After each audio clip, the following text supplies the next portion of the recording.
할렐루야.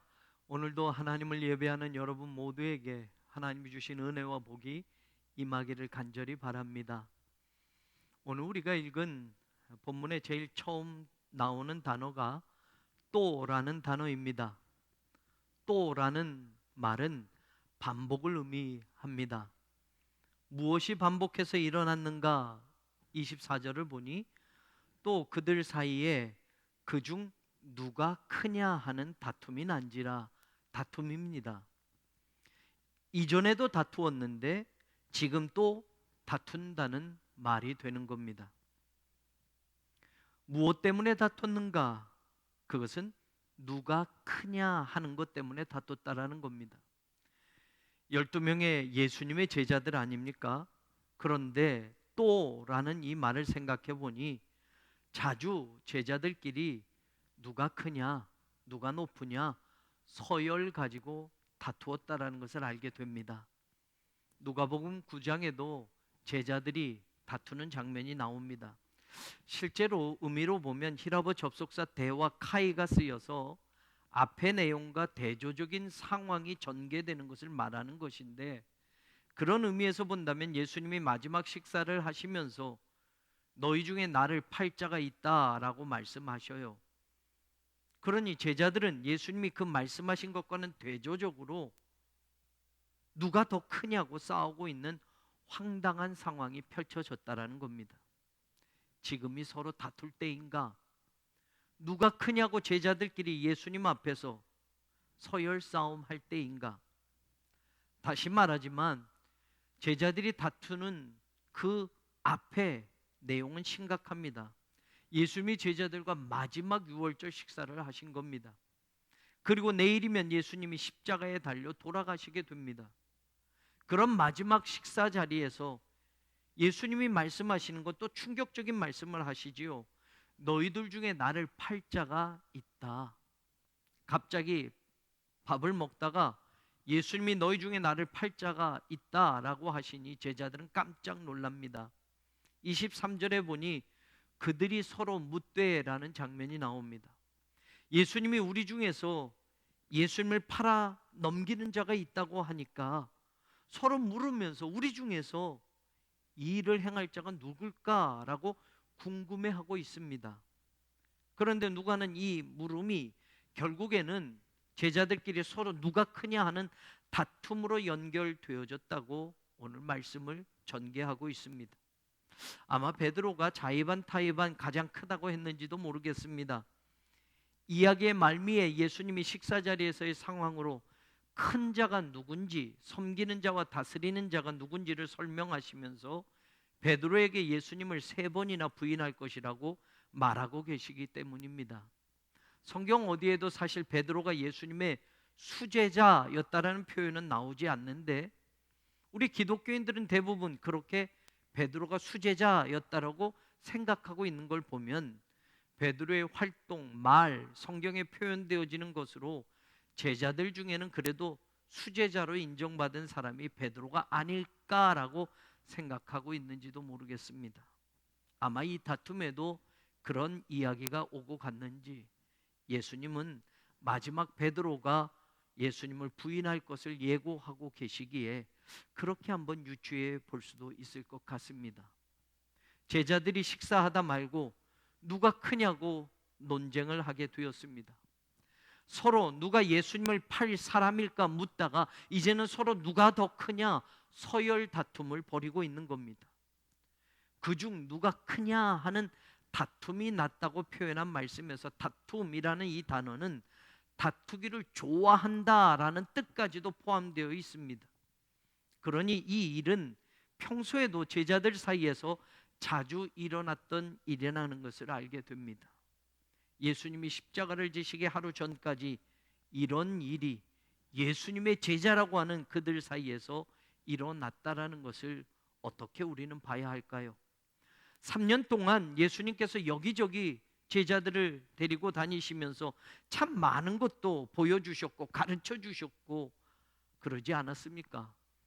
예수님이 십자가 지실 것까지도 사실은 3번이나 말씀해 주셨는데, 드디어 내일이면 예수님은 십자가를 지고 골고다 언덕길을 올라가야 되는데 3년 동안 가르쳤던 그 제자들이 지금 서로 누가 더 크냐라고 싸우고 다투고 있는 것을 보면 우리가 예수님이라면 그것을 보면서 마음이 어땠을까요? 예수님은 제자들이 다투는 것을 보시면서 누가 더 큰 사람인지 큰 사람의 평가 기준을 26절에서 말씀해 주고 있습니다. 너희 중에 큰 자는 젊은 자와 같고 다스리는 자는 섬기는 자와 같을지니라. 젊다라는 말은 나이 차이를 말하는 것이 아닙니다. 낮은 자, 가장 낮은 사람이라는 뜻입니다. 그러니 예수님의 큰 사람의 기준은 가장 낮은 자의 삶을 사는 사람, 그 사람이 바로 큰 자가 되는 것이라고 말씀하는 겁니다. 그 다음에 다스리는 자는 섬기는 자와 같을지니라 말씀합니다. 누군가를 다스리려고 하면 누군가의 위에서가 아니라 밑에서 섬기는 사람이 되어야 한다고 하시는 겁니다. 섬기다는 단어에는 일꾼이라는 뜻이 나오고 초대교회에서 사도들을 도와서 일하는 사람 7명을 교인 가운데 뽑을 때에도 이 섬기다라는 단어를 쓰고 있습니다. 오늘 교회에서 집사라고 하는 디콘이라고 하는 이 단어도 사실은 이 섬기다라는 단어에서 나온 것입니다. 다시 말하면 교회에서 봉사하기 위해서 직분을 줘서 집사되고 권사가 되는 것은 모두 섬기는 자라는 뜻이 담겨져 있음을 알게 됩니다. 섬기는 사람은 당연히 위에 있는 것이 아니라 아래에 있어야 합니다. 그래서 예수님이 큰 자가 가장 낮은 자다라고 말씀하셨던 겁니다. 지금은 사순절 기간입니다. 예수님의 십자가의 죽음이 바로 코앞까지 다가온 상태에서도 서로가 누가 크냐, 누가 가장 위에 있는 제자냐 다투던 제자들의 그 모습이 어쩌면 서로의 교회의 크기를 자랑하고 서로 교회 다닌 연수를 자랑하고 서로 직분을 높낮이로 생각하고 있는 우리의 모습은 아니었는지 우리도 생각해 봐야 할 것입니다. 여러분, 우리들은 사실 다른 사람보다 누가 큰 자인가, 누가 더 1등이냐를 높은 순서대로 평가를 내리고 판단을 하려고 하는데 예수님은 가장 밑에 있는 자, 가장 낮은 자, 바로 그 자리에서 일하고 섬기는 자를 큰 자라고 지금 말씀해 주십니다. 저는 우리 교회 교우들이 낮아지는 성도들이 되기를 원합니다. 저는 우리 교회 또한 한국교회에서 가장 낮은 자리에서 주님의 영광을 위하여 일하는 그런 교회가 되기를 소원합니다. 겉으로 화려해 보이지 않아도, 겉으로 크게 드러나지 않아도 누가 크냐, 서로 다투고 누가 크냐 순위 매기는 이 시대 속에서 그 순위에 들어가지 않아도 가장 낮은 곳에서 섬겨주고 일하는 그런 교회가 바로 우리 교회와 우리 성도들의 모습이 되기를 간절히 소망합니다. 누가 더 크냐 이렇게 싸우고 있는데 예수님이 가장 낮은 자가 큰 자다라고 말씀하시면서 제자들에게 또 말씀합니다. 27절에 보니 앉아서 먹는 자가 크냐 섬기는 자가 크냐, 앉아서 먹는 자가 아니냐, 그러나 나는 섬기는 자로 너희 중에 있노라 라고 말씀합니다. 이 말씀은 예수님이 지금 유월절 식사를 하시는 그 표정, 그 모습으로 연결해서 생각해 볼 수 있습니다. 유대인들은 식사를 할 때 앉아서 비스듬히 눕거나 기대고서 식사를 했습니다. 그렇게 제자들과 식사를 하시면서 예수님이 이 말씀을 하신 겁니다. 앉아서 먹는 사람이 더 크냐, 옆에서 먹는 사람을 시중 두는 사람이 더 크냐. 보통 유대인 주인들은 앉아서 식사를 하면서 비스듬히 누워서 기대고 식사를 하면서 하인들은 옆에 와서 무릎을 꿇고 시중을 들면서 그 식사를 봉사를 했던 겁니다. 바로 섬기다라는 단어가 그런 뜻입니다. serve, 영어로 그렇게 표현을 하지만 옆에서 식사할 때 시중 드는 사람들이 바로 그런 일을 하는 사람들이었습니다. 그러니까 예수님이 지금 제자들과 이런 식사를 하시면서 앉아서 먹는 자가 크냐, 옆에서 섬기는 자가 크냐, 앉아서 먹는 자가 큰 것이 아니냐 그러시면서 예수님이 하시는 말씀이 나는 섬기는 자로 지금 너희 중에 있다 이런 말을 합니다. 여러분, 지금 밥 먹는 데서 예수님이 앉아서 먹는 제자들을 섬기는 것으로 지금 보여지고 있다라는 겁니다. 실제로 예수님과 제자들이 유월절 식사를 하는 장면을 복음서에서 표현해 주고 있는데, 예수님은 떡을 떼서 제자들에게 주시고 또 포도주를 따라서 주십니다. 그러면서 이것은 너희를 위하는 내 몸이다, 이것은 너희를 위하는 내 피다 말씀합니다. 그런데 이 모습이 우리가 성만찬을 교회에서 하면서 예식화해서 상상하지 못하는데, 실제로 식사할 때 예수님은 마치 시중 드는 하인처럼, 시중꾼처럼 여기저기 제자들에게 가서 떡을 떼주고 포도주도 챙겨주면서 나는 섬기는 자로 지금 너희 중에서 지금 이렇게 일하고 있다라고 말씀하고 계시는 겁니다. 너희들이 누가 크냐고 지금 다투고 있느냐? 여기 내가 너희들 곁에서, 너희들 가운데서 내가 지금 이렇게 식사하도록 옆에서 섬겨주고 있지 않느냐? 진짜 큰 사람은 바로 섬기는 사람이야. 앉아서 먹는 사람이 아니라 곁에서 무릎 꿇고 곁에서 더 낮은 자리에서 섬기는 사람이 큰 사람이란다 라고 지금 주님은 그걸 보여주고 계시는 겁니다. 교회가 크기를 자랑하기도 합니다. 교인들이 교회 안에서 누가 더 크냐라고 직분 가지고 다툴 때도 있습니다. 교회 지도자들이 이름은 다르겠지만 총회장이든 감독이든 서로 높은 자리를 탐하며 자신이 먼저 그 자리에 앉기 위해서 매년 혹은 또는 경년 선거판에서 부정한 일들을 부끄럼 없이 자행하고 있기도 합니다. 예수님이 하신 말처럼 내가 너희 가운데서 섬기고 있지 않느냐라는 이 음성은 지금 우리 교회가 들어야 하고 성도들이 들어야 하고 목회자들이 들어야 할 때가 분명합니다. 특별히 예수님의 고난과 십자가를 생각하는 이 사순절 기간에 새겨 들을 수 있어야만 할 겁니다. 오늘도 우리들 곁에서 가장 낮은 곳에서 우리를 섬기고 계시는 예수님을 우리가 볼 수 있고 느낄 수 있기를 원합니다. 그래서 우리 교회 또한, 우리 성도들 또한, 우리 목회자들 또한 이 시대에 하나님이 원하시는 그런 교회를 위해서 더 낮아지고 더 내려가서 캄캄한 어둠의 땅속을 헤집고 뿌리의 역할을 감당하는 그런 교회가 되기를 간절히 소망합니다. 예수님이 그런 말씀을 하시면서 28절을 보면 이런 말을 또 하십니다. 너희는 나의 모든 시험 중에 항상 나와 함께한 자들인즉. 누가 더 크냐라고 크기를 비교하고 크기를 다투고 있을 때 크기가 아니라 나와 함께하는 일을 생각하는 사람이 되라고 지금 말씀하고 있는 겁니다. 특별히 예수님과 함께 겪는 그 모든 시험까지도 항상 함께한 자들이 바로 너희들이다 라고 말씀합니다. 누가 더 크고 누가 더 1등이냐를 다투는 교회와 성도들에게 진짜 교회는, 진짜 성도는 예수님과 함께 항상 모든 시험에 같이 하는 자들이라고 말씀하시는 이 음성을, 주님의 이 말씀을 오늘 사순절 기간인 지금 우리들의 신앙의 자리에서 새겨듣는 말씀이 되어야 할 것입니다. 여러분, 우리가 주님과 함께 합시다 하면 다 아멘 하실 겁니다.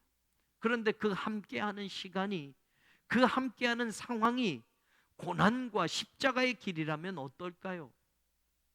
우리는 주님과 함께라면 다 좋아합니다. 그런데 그 함께하는 것, 그것이 내가 잘 되어진다면, 내가 성공한다면, 주님과 함께해서 내가 좋아진다면 바로 그렇게만 생각하고 함께하는 것, 이것을 우리는 소망하는 것 아닙니까? 우리가 어느 때 아멘 이렇게 됩니까? 주님이 나와 함께 하셔서 내가 잘 될 때 아멘 하지 않습니까? 주님이 나와 함께 하심으로 내 걱정이 사라지게 됩니다 라고 할 때 아멘 합니다. 내 문제가 깨끗이 해결될 때 그때 아멘 합니다. 주님이 나와 함께 하셔서 내 자녀들이 성공하고 남편이 출세하고 내가 가진 것들이 점점 늘어날 때 바로 그때가 주님이 함께 하심이 아멘입니다라고 고백하지 않습니까? 사실 제자들은 지난 3년간 예수님과 늘 함께 했습니다. 그런데 예수님은 제자들과 마지막 이 식사 만찬을 하면서 이 말씀을 하십니다. 누가 더 크냐? 이게 관심이 아니라 너희들은 오늘도 나의 고통의 자리에 함께 할 수 있는 제자들이 되어야 한다. 내일이면 십자가의 길을 걸어가실 예수님입니다. 진짜 제자는 그 십자가의 길까지 함께 갈 수 있는 그런 제자가 되어야 한다는 것을 가르쳐 주고 계시는 것이지만 사실 그 길은 모든 제자가 도망치고 내빼버리고 말았습니다. 예수님이 말씀하신 시험이라는 단어 페라스모스의 뜻에는 시련, 고통, 환난, 이 모든 것들이 다 들어있는 겁니다. 주님이 가시는 그 길을 함께 걸어가면서 그 길이 즐거움과 기쁨을 주는 일과 연결되어 있다면 누가 그 일을 같이 하지 않겠습니까? 예수님과 함께 하시면 당신이 잘 됩니다. 예수님이 함께 하시면 당신이 복 받습니다. 예수님이 함께 하시면 사업도 직장도 가정도 모두 평안하고 형통할 것입니다.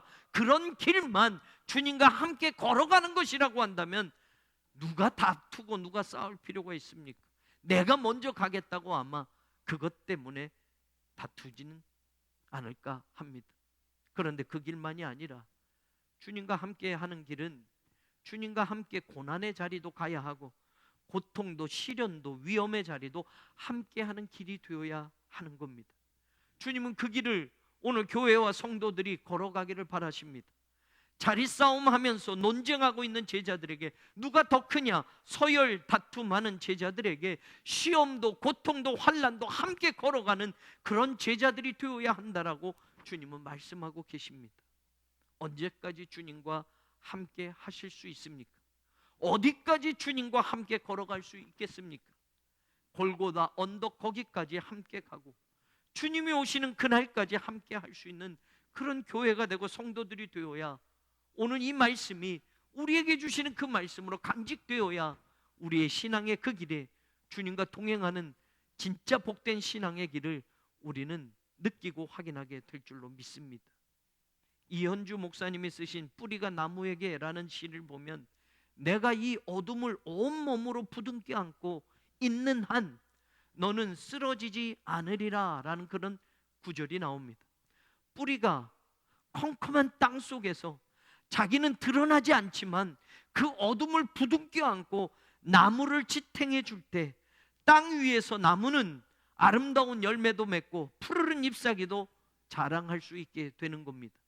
이처럼 교회 안에서도 가장 낮은 자리에서 어둠까지 부둥켜 안고 땅 속에서 생명의 그 젖줄을 찾기 위해서 온몸으로 뿌리의 역할을 감당하는 성도들이 있을 때 우리 교회는 쓰러지지 않을 것이고 하나님이 기뻐하시는 그런 열매를 맺는 교회가 될 줄로 믿습니다. 누가 크냐고 싸울 때 예수님은 31절에 보니 시몬아 시몬아 보라 사탄이 너희를 밀가부르듯 하려고 요구하였다라는 말씀을 합니다. 제자들이 누가 더 크냐 누가 더 1등이냐 이것을 다투고 있을 때 주님은 사탄은 너희를 밀가부르듯 하려고 요구하였다라고 말하고 계십니다. 여러분, 시몬아 시몬아 베드로를 부르시면서 그 다음에 나오는 인칭 대명사는 복수 인칭 대명사라는 것을 주목해 봐야 합니다. 시몬아 시몬아 사탄이 너를 요구하였다가 아니라 너희들을 밀가부르듯 하려고 요구하였다라고 복수로 나오고 있습니다. 그러니까 지금 시몬 한 사람이 아니라 제자들 모두를 사탄이 밀가부르듯 하려고 했다라는 겁니다. 모두가 자리 싸움하고 있었으니, 모두가 서로 자기가 크다고 다투고 있었으니 당연합니다. 밀가부르듯 하려고 하는 이라는 이 단어는 채를 들고 흔들어 댄다라는 뜻입니다. 사탄이 예수님의 제자들 모두를 흔들어 놓으려고 지금 요구하였다라는 것입니다. 교회 안에서 서로 누가 더 크냐 누가 더 1등이냐를 자랑하고 과시하고 있을 때 사탄은 교회 전체를 흔들려고 지금도 요구하며 다가오고 있다는 것을 기억해야 합니다. 주님은 그걸 말씀합니다. 누가 크냐 이것 이야기할 때가 아니라 지금 너희들을 쓰러뜨리려고, 지금 교회를 무너뜨리려고 사탄은 지금도 다가오고 있고 지금도 요구하고 있다는 것을 기억해야 된다. 주님께서는 말씀합니다. 특정한 누구 하나가 아니라 너희 모두입니다. 우리 교회 모두를, 이 땅에 세워진 주님의 교회 전부를 흔들어 놓으려고, 쓰러뜨려 놓으려고 사탄은 지금도 도전하고 유혹하고 요구하고 있다는 것을 기억해야 합니다. 교회가 싸우고 있을 때, 목회자들이 누가 더 크냐 다투고 있을 때, 어느 교회가 더 큰 교회냐 자랑질하고 있을 때 사탄은 밀가부르듯 하려고 요구합니다. 예수님의 공생애를 시작하실 때도 사탄은 예수님까지도 유혹하려고 다가왔습니다. 저는 지금도 또 앞으로도 우리 교회와 성도들이 사탄의 어떤 유혹과 도전에도 흔들리지 않는 그런 교회로 서 있기를 간절히 소망합니다. 사탄이 밀가부로도 도전해 와도 흔들림 없이 복음을 붙잡고 주님의 교회를 사수할 수 있는 그런 우리들의 신앙이 되고 믿음이 되기를 간절히 주의 이름으로 축원합니다. 누가 더 크냐 다투고 있을 때 시몬아 시몬아, 사탄은 지금 너희들을 밀가부로도 타려고 나에게 요구하고 있다라고 말씀하고 계시는 예수님, 어쩌면 이 시대는 더 할지도 모르겠습니다. 2000년 전에도 그랬다면 사탄의 도전은 더욱 거세졌고 더욱 강교하게 교회를 쓰러뜨리고 성도들을 유혹하려고 할 것입니다. 세속화된 이 세상, 세속화된 이 문화를 가지고 사탄은 지금도 과감하게 도전해 옵니다. 하나님이 가증하게 여기는 일에도 평등이라는 단어, 인권이라는 단어, 차별금지라는 단어를 써가면서 그럴듯하게 포장해서 새로운 법을 만들어서 지금 가정을 붕괴시키고 하나님의 창조 질서를 무너뜨리려고 하는 그 사탄의 관계를 지금은 모든 사람들이 찬성하고 있는 그런 시대를 우리는 살아가고 있습니다. 속지 말아야 하는데 속고 있습니다. 십자가 지기시 전날 밤 누가 크냐고 또 싸우던 제자들에게 32절 예수님은 중요한 말씀을 이제 하십니다. 그러나 내가 너를 위하여 너의 믿음이 떨어지지 않기를 기도하였노니. 믿음이 떨어지다라는 이 떨어지다라는 단어는 한순간에 없어지다라는 뜻이 아닙니다. 점점 줄어지고 쇠하여지는 것을 뜻하는 단어입니다. 마치 빛이 점점 희미해져 가는 것처럼 그 강도가 쇠하고 줄어드는 것을 말합니다. 이 단어가 누가복음 16장 9절에서는 재물이 점점 줄어들 때, 누가복음 23장 44절에서는 빛이 점점 그 밝기를 잃어버렸을 때 사용되어졌는데, 믿음도 마찬가지라는 겁니다. 그냥 두면 믿음도 점점 힘이 없이 떨어지고 만다라는 겁니다. 그런데 예수님이 믿음이 떨어지지 않기를 기도했다고 하십니다. 누가 더 크냐 다투고 있는 그 모습에 참 답답하셨을 터이지만 그들의 믿음이 떨어지지 않기를 위해서 주님은 기도해 주셨다라고 말씀합니다. 사랑하는 여러분, 극심한 가뭄에 바닥을 드러낸 저수지처럼 인생의 시련과 환난과 고통이 와도 저는 우리의 믿음의 바닥이 흉물스럽게 드러나지 않는 그런 신앙을, 그런 믿음을 가지고 살아가기를 간절히 소망합니다. 그래서 평소에 믿음이 떨어지지 않게 기도해야 합니다.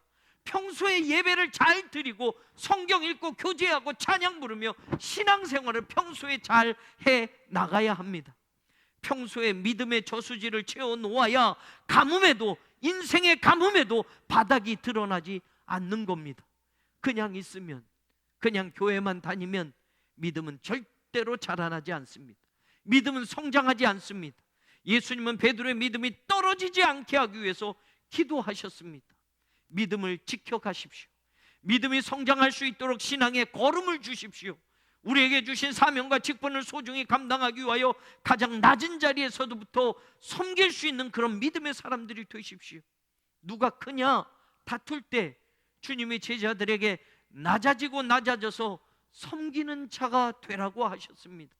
누가 크냐라고 다툴 때 너희가 나와 항상 함께 고난의 자리에 있지 않았느냐고 깨우쳐 주셨습니다. 누가 크냐 다툴 때 사탄의 영적인 도전이 있다라는 것을 잊지 말라고 경고하셨습니다. 누가 크냐 다툴 때 내가 너희들을 위하여 믿음이 떨어지지 않기를 기도하였다라고 신앙의 중요한 자리를 가르쳐 주셨습니다. 사순절 기간 특별히 주님의 이 모습, 이 음성을 우리 모두가 기억하고 들을 수 있는 주님의 참된 제자들이 되기를 간절히 소망합니다. 오늘 이 시대를 위해서 우리 교회를 쓰시고자 하는 그 일에 우리가 마음껏 하나님의 기쁨을 채워드리는 그런 성도가 되고 교회가 되기를 우리 주님 예수 그리스도의 이름으로 간절히 축원합니다. 하나님, 사순절 기간 주님의 십자가를 기억하고 고난을 기억하며 우리의 믿음의 자리를 다시 돌아봅니다. 또 다투었던 제자들, 지금은 예수님이 십자가 지시기 전날 밤인데 식사를 하다 말고 누가 크냐고 또 다투었던 제자들의 모습을 보면서 오늘 우리의 신앙의 자리는 어떠한지, 오늘 우리는 서로 크기를 자랑하고 서로 큰 것을 다투며 나아갈 때 오늘 우리의 신앙에, 오늘 우리의 믿음이 하나님 앞에 온전히 세워지지 않는다는 것을 기억하고 주님이 가르쳐 주신 낮은 자의 자리에서 우리의 믿음을 올곧게 다시 세워가는 거룩한 하나님의 자녀들이 되게 하여 주시옵소서. 예수님 이름으로 간절히 기도 올리옵나이다. 아멘.